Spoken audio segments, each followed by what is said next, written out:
Bom dia! Retomando mais um Despertando com o Dharma.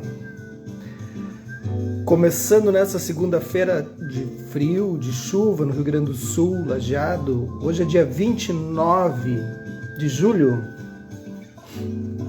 Bom dia, Mauro. Como é que tá aí? Bom dia, Cláudia. Segunda-feira, tá frio, friozinho, chuvinha. Começando com a Paula Lima. Paula Lima é maravilhosa, né? Essa música é Let's Go. Então vamos lá, Let's Go. Bom dia, Aparecida. Muitos sonhos. Tá funcionando, Aparecida?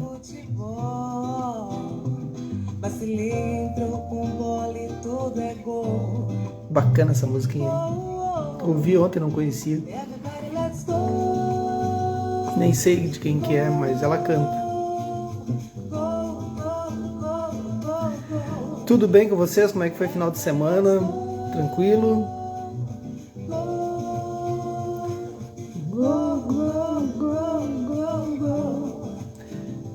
Isso aí. Começando a segunda, começando a semana.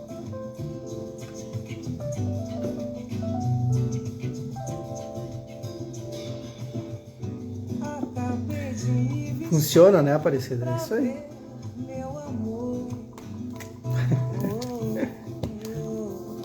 A questão agora é, eu quero ver, entendeu?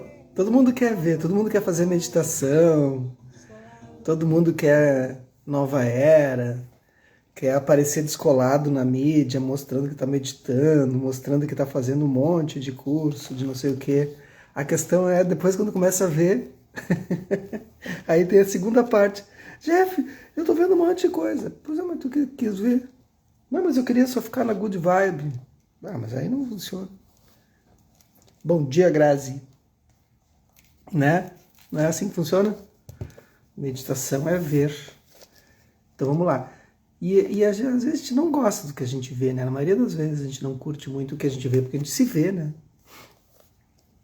E aí tem um monte de crítica envolvida, assim. Aí a gente vê se criticando, é um monte de coisa que acontece. Thich Nhat Hanh, editora Bodhigaya, seguindo as pegadas do Buda. Velho Caminho, Nuvens Brancas. Página 145, capítulo 28, A Floresta de Palmeiras. Bom dia, Natalina.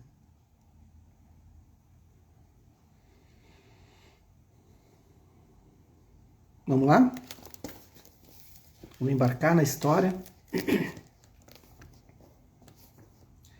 A manhã chegou e o Buda partiu para Gaya-sisa, tomando o caminho para Rajagarha. Uruvela Kasyapa pediu-lhe permissão para que a sangue inteira o acompanhasse. Ele relutou, porque Kasyapa explicou o quão facilmente 900 bhikkhus poderiam viajar juntos. Havia muitas florestas em torno de Rajagarha onde poderiam repousar. Seria possível mendigar em muitas vilas, assim como na própria capital, fazendo contato com muitos moradores locais. Além do mais, acrescentou Kasyapa, o número de bhikkhus agora era grande demais para a população de Gaya prover. Tem esse problema, né? Quase como uma nuvem de gafanhotos, assim. Os irmãos Kasyapa dividiram a sangue em 36 grupos de 25 monges. Cada grupo foi levado por um aluno veterano. Bom dia, Katya. Este arranjo possibilitou aos bhikkhus fazerem um progresso maior no caminho. 10 dias eram necessários para todos chegarem até a Rajagarha.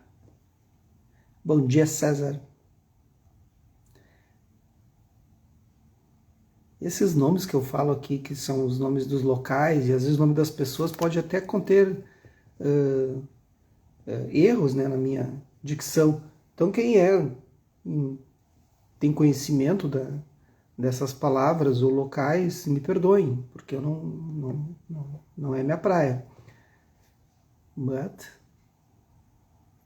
A cada manhã eles mendigavam nas vilas e comiam silenciosamente nas florestas ou nos campos. Quando terminavam de comer, iniciavam a andar novamente, viajando em seus grupos menores. A visão dos bicos, andando silenciosa e lentamente, impressionava de modo profundo a todos que o viam. Quando se aproximaram de Rajagarra, Uruvela Kasyapa levou-os até a floresta de palmeiras, onde se localizava o templo de Supatita. Uma curiosidade, eu não lembro se nesse livro fala, mas vai falar, eu acho, é que esses movimentos, assim, desses grupos, que deram origem aos retiros. Vocês sabiam disso? Então o Buda movimentava ali aquela galera toda ali, começou com 6 pessoas, 200 pessoas, 300 pessoas, 1000 pessoas, depois é 3.000, 5.000, é uma galera, assim, né? E aí eles chegando nas cidades, assim, né? E aí nas épocas de chuva eles começavam a caminhar, e caminhando, né? Caminhando na terra, iam revolvendo a terra e matando muitos seres, assim, minhocas, insetos, não sei o quê. Bom dia, Ana Teresa. E aí com isso o Buda instituiu que eles parassem nas florestas, esperassem as monções das chuvas passarem, né, para caminhar na terra seca, que eles pudessem observar que eles não estão causando nenhum dano aos seres. E aí, então eles ficavam nos lugares, assim, nas florestas por 3 meses, 6 meses, dependendo do tempo da chuva, né? Não sei bem qual é o tempo da chuva da Índia, né? E eles ficavam. E aí, então, isso acabou causando a ideia de retiros. E é aí que surge o retiro. Vocês sabiam dessa informação? Pelo menos no budismo, né? O budismo surge dessa forma, assim, por uma necessidade humana. A floresta de palmeiras ficava em torno de 3 quilômetros da capital. Na manhã seguinte, os bíconos pegaram suas tigelas e foram mendigar alimento na cidade. Andavam em fila única em seus pequenos grupos, a passos calmos e lentos. Carregavam suas tigelas com serenidade enquanto seus olhos se dirigiam adiante. Seguindo as instruções do Buda, eles se postavam diante de cada casa sem discriminar se pertencia a ricos ou pobres. Se ninguém aparecesse após alguns momentos, eles se moviam até a próxima residência. Enquanto aguardavam silenciosamente pela oferenda de alimentos, observavam com mente atenta a sua respiração. Então eles estavam o tempo todo em prática de meditação, né? De atenção plena. Quando recebiam uma oferenda, eles se inclinavam em gratitude. Esse gratitude... eu não gosto. Ô, Enio, tava falando com o Enio ontem à noite, vou zoar ele. Acho que hoje o Enio vai passar aqui em casa. Agora que me lembrei. Hoje à noite ele vai passar por aqui. Eu vou zoar ele. Pô, gratitude, Enio. Posso que não tava gratitude quando ele foi traduzir o livro. Ele bota pra zoar, eu acho. Eu não gosto dessa palavra. Gratitude, gratiluz. Ah, vamos. Bom dia, Ângela. Jamais faziam qualquer comentário acerca da aparência do alimento ser boa ou ruim. Às vezes, os leigos que ofereciam comida faziam aos bíconos algumas perguntas sobre o Dharma, e eles respondiam com a maior boa vontade e precisão que pudessem. Os monges explicavam que pertenciam à Sangha de Gotama, o Buda. Eles podiam falar sobre as 4 nobres verdades, sobre os 5 preceitos para o laico e sobre o 9º caminho óctuplo. Então eles tinham já na ponta da língua esses ensinamentos que são básicos, né, do budismo. Os bíconos sempre retornavam para a floresta de palmeiras ao meio-dia. Não são só esses, gente, quem está entrando agora. É o primeiro giro, né, que ele começa a demonstrar esse movimento, assim, do pensamento do despertar. Mas são muitos mais. Os bíconos sempre retornavam para a floresta de palmeiras ao meio-dia, a fim de compartilharem a refeição silenciosamente antes de escutarem um discurso sobre o Dharma dado pelo Buda.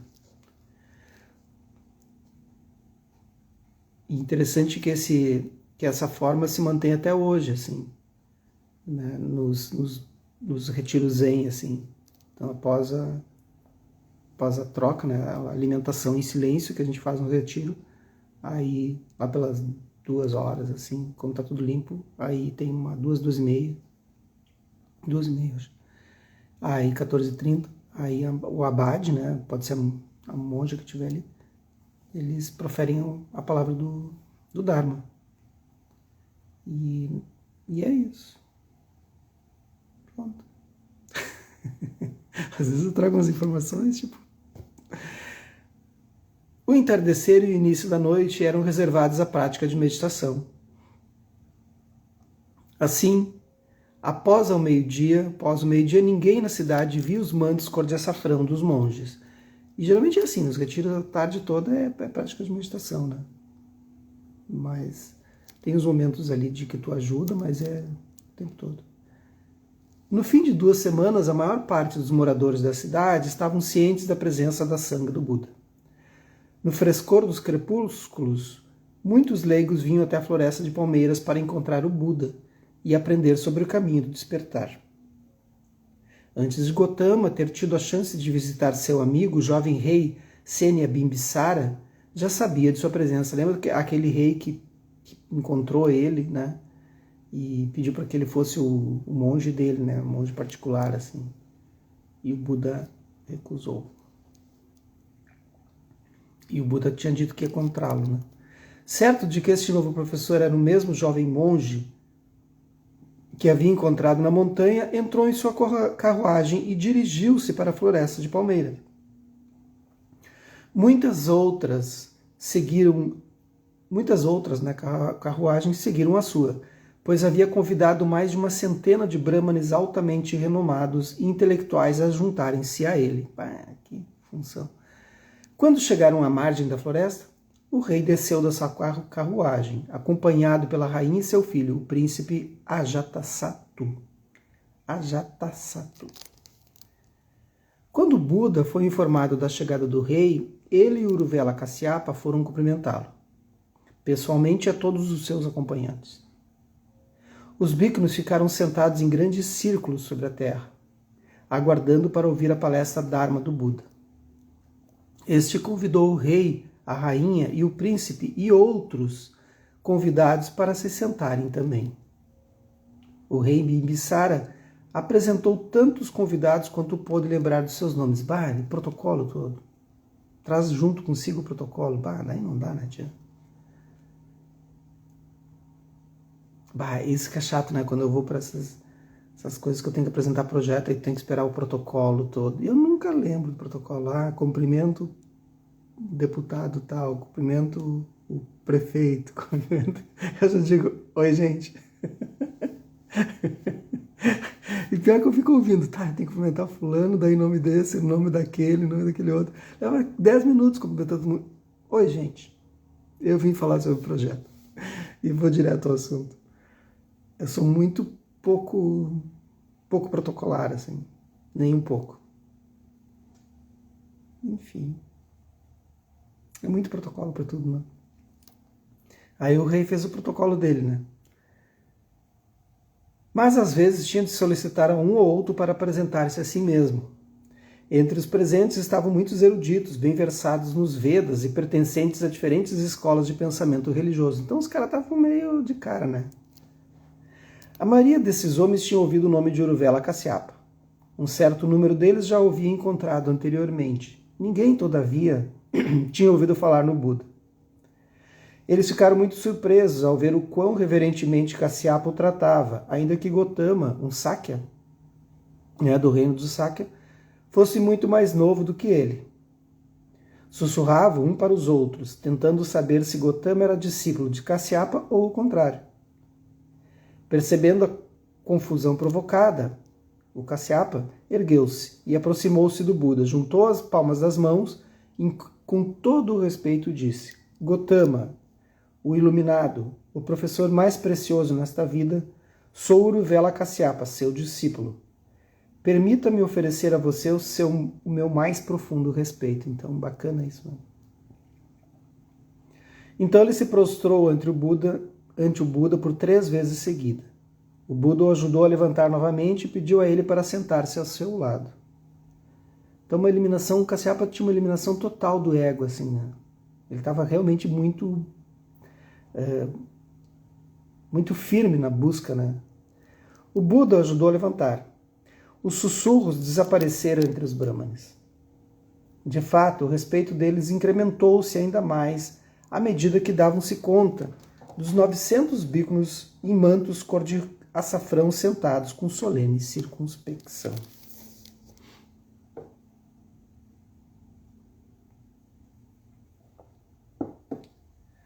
Buda falou acerca do caminho do despertar. Explanou sobre a natureza impermanente, interdependente de todas as coisas na vida. Disse que o caminho do despertar podia auxiliar a superar falsas visões e transcender o sofrimento. Discorreu sobre como a observância dos preceitos ajudava a atingir a concentração e a compreensão. Sua voz ressoava como um grande sino. Era tão cálida quanto o sol da primavera, tão gentil quanto uma garoa e tão majestosa quanto o alvorecer. Mais de 1000 pessoas ouviam-no. Ninguém ousava respirar ruidosamente, ou roçar seus mantos por medo de perturbar o som da voz maravilhosa do Buda. Isso é uma das coisas também no budismo, que não se... A não ser que alguém peça um tema para a gente discorrer, né? Tema, gostaria que tu falasse sobre este tema, mas geralmente não é. Geralmente é meio livre, assim. Tu nunca prepara uma palestra, né? Tu nunca vai lá eu nunca preparo palestra, nunca preparei palestra, nunca preparo uma aula também. Tem uma noção do que eu vou... vou trazer esse assunto para aula. Então tu traz um assunto.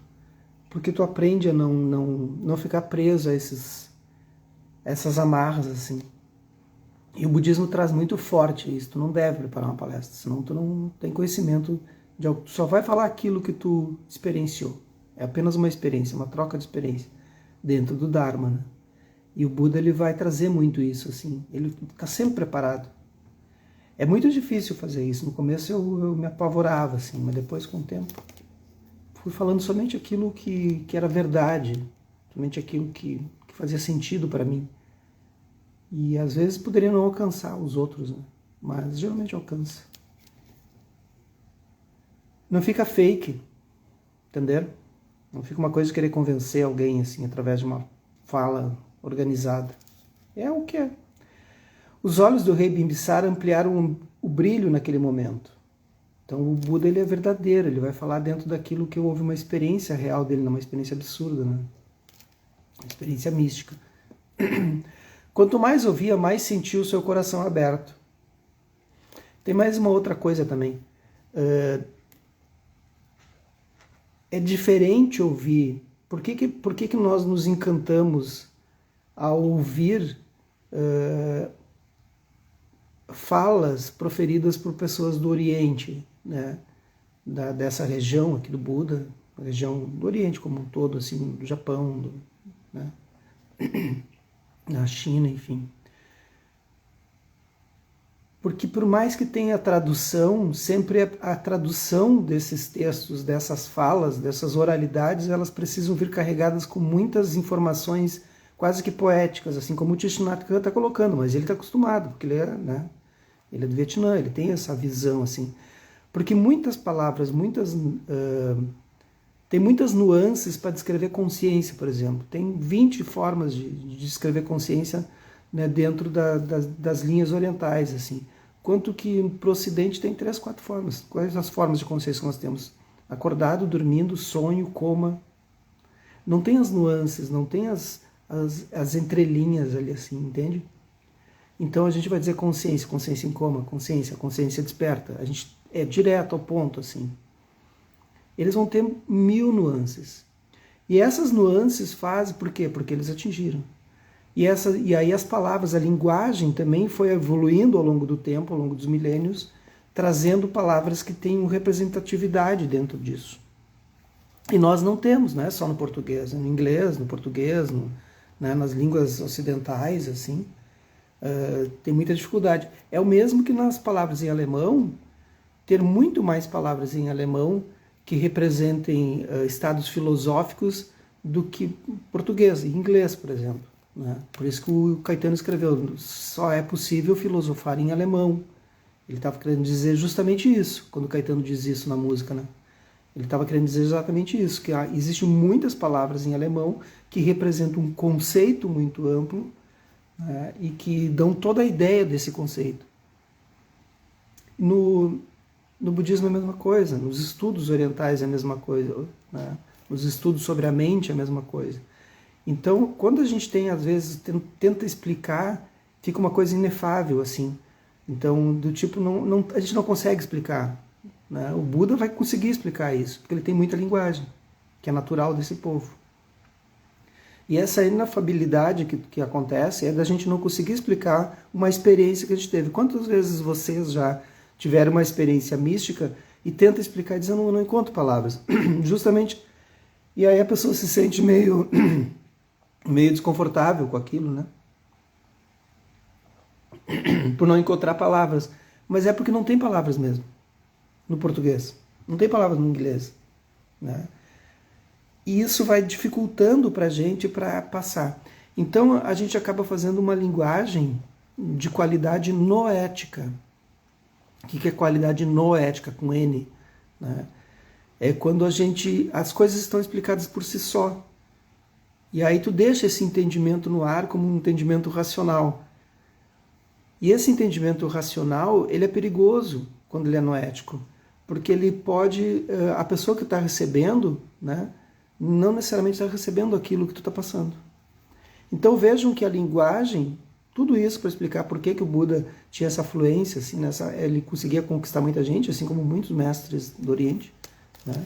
Muitos, centenas, milhares, por causa da linguagem, uma linguagem rica que foram, assim como nós temos a palavra saudade, né? Que não é normal nas outras línguas. Então vejam como é importante como eu vou pensar. Então quando eu vou pensar, eu tenho que pensar dentro de uma estrutura cultural. Então quando eu penso em sânscrito, porque em sânscrito eu consigo pensar melhor, dentro das condições de pensamento, dentro dessa construção de pensamento.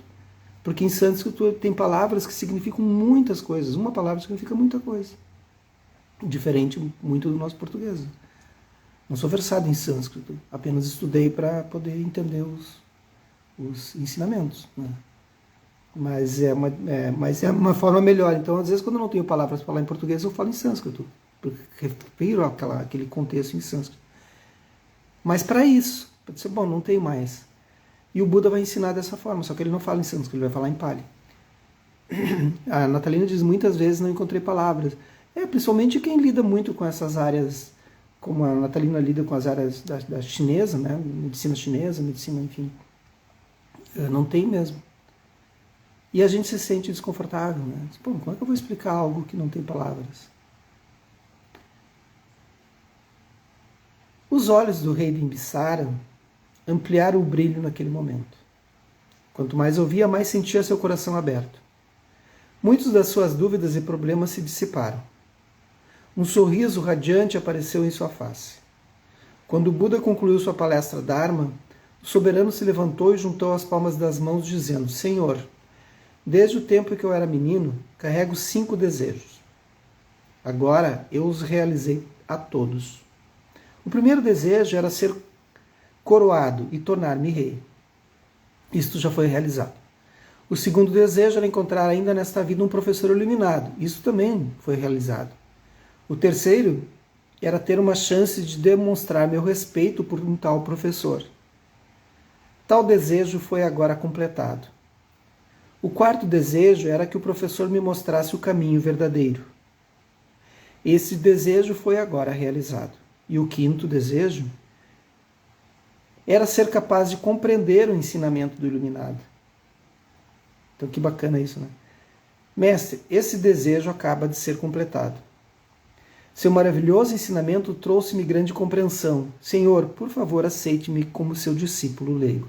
Então maravilhoso o pronunciamento do Bimbisara, né? Porque muitas vezes a gente encontra o Dharma, mas a gente não tem compreensão do Dharma. Lembrando, seja qual o Dharma for. Qual o conhecimento for. E aí muitas vezes a gente encontra, aquilo está frente a frente com isso, com o ensinamento, está escancarado assim, a gente não tem compreensão. Porque a gente não tem propensões kármicas para atingir aquilo. E aí as pessoas muitas vezes se frustram, ficam... isso não é para mim, alguma coisa assim, eu gostaria, ou se sente mal com aquilo, por não ter a compreensão do Dharma, ou se sentir pequeno frente àquilo. Eu já prefiro que a gente veja as coisas como um karma. O meu karma está impedindo que eu perceba o Dharma. Só que eu não digo de um modo pesaroso, para que os alunos entendam. Olha, teu karma está impedindo que tu veja o Dharma. Né? Não é do tipo, teu karma, tu tem um karma pesado e esse karma impede que tu veja a palavra do Buda. Não é nada disso, gente. Olha, teu karma está impedindo. O que eu vou fazer para mudar esse karma? Opa, entenderam? Aí a pessoa, se a pessoa está plena, ela vai dizer, se ela não diz, eu falo. Né? Óbvio, né? Você me conhece. É um senhor sincero. Olha, tem que fazer certas atitudes, mudar certos hábitos, fazer certas programações e tal, para mudar esse karma, mudar essa estrutura kármica, para ter acesso a essa compreensão. O que eu vou fazer então? Entenderam? Não é ficar ali no sofrimento, não. Eu não entendo nada que tu fala, Jefferson. Ótimo, então o que eu preciso fazer para passar a entender? Né? Aí muda esse mindset. Né? O mindset muda completamente. A visão que eu tenho do mundo é a visão que eu tenho do mundo. Então eu preciso mudar a minha visão do mundo. Né? Não mudar o mundo. O Buda sorriu, expressando sua concordância. O rei convidou o Buda e todos seus 900 bhikkhus para terem uma refeição no palácio no dia de lua cheia. Gotama aceitou alegremente. Todos os demais convidados levantaram-se para agradecer ao Buda. 20 deles expressaram seu desejo de serem aceitos como discípulos. O Buda e Uruvela Kasyapa acompanharam o rei, a rainha e o pequeno príncipe Ajatasattu de volta à beira da floresta. O Buda sabia que em menos de um mês começaria a estação chuvosa, olha aí, e seria impossível retornar para sua casa. Por conseguinte, resolveu permanecer com os 900 discípulos na floresta de palmeiras para mais 3 meses. Sabia que após esse tempo de prática, a sanga estaria forte e estável o suficiente para ele poder sair. Partiria na primavera, a estação dos céus claros e plantas novas e tenras. O rei Bimbisara começou de vez a preparar-se para a recepção do Buda e seus bhikkhus. Planejou servi-los na grande corte do palácio, pavimentada com finos tijolos. Chamou ao seu povo para decorar as ruas com lanternas e flores, para dar boas-vindas ao Buda e sua sanga. Ele convidou um grande número de pessoas para servir, incluindo os membros do governo e suas famílias. Crianças perto dos 12 anos, a idade do príncipe Ajatasattu, foram convidadas também. Sabedor de que o Buda e seus monges não permitiriam a matança de animais, por segurança, ordenou que somente deliciosos alimentos vegetarianos fossem preparados. Eles tinham 10 dias para se prepararem para a recepção. Então aí tem mais uma questão, gente. O Buda não era vegetariano. O Buda comia carne. Mas não podia aceitar que matassem qualquer tipo de ser para alimentá-lo. Entenderam? Então por que ele não era vegetariano? Porque, obviamente, quando ele ia pedir comida nas casas, ele pedia o que servissem, ele comeria. Né? Então ele comeu qualquer coisa. Mas ele evitava comer carne. Então as pessoas dizem, para ser budista tem que ser vegetariano. Não, é porque os tibetanos não são vegetarianos, né, gente? Não tem vegetais nas montanhas do Himalaia, né? Não é a comida que vai fazer. Ajuda tu ter uma alimentação mais suave para as práticas de meditação, ajuda. Com certeza, ajuda para a tua vida, ajuda. Né? Vai te favorecer fisicamente, sim, óbvio. Mas isso a gente já sabe, isso não precisa, né? Qualquer nutricionista hoje está ali, digita na internet, está cheio de propriedades de não comer carne porque tu vai ficar menos embotado, óbvio. Né? Mas não é essa a questão. Não é comida. Se tu te embota com uma comida e tu não consegue ver os movimentos da mente dessa forma porque está embotado com a comida, imagine no momento que tu está doente. Imagine no momento que tu está próximo da morte. Imagine no momento que tu sofreu perdas, né, que são coisas mais graves. Então a gente tem que pensar sobre isso. Okay? Então a prática hoje de meditação é isso. Pensem sobre isso. Se eu vou usar de artifícios e impedimentos e sabotagens para sabotar minha mente, né? Como é que eu uso isso? Quais são as sabotagens que eu faço para minha mente? Para dizer que eu não posso meditar ou estar em estado de atenção plena. Que os méritos desse nosso encontro, dessa nossa prática, se expandam, toquem a todos, todas, todas, e que nós possamos nos tornar um caminho iluminado. Um bom dia, uma boa segunda, uma boa semana e até amanhã.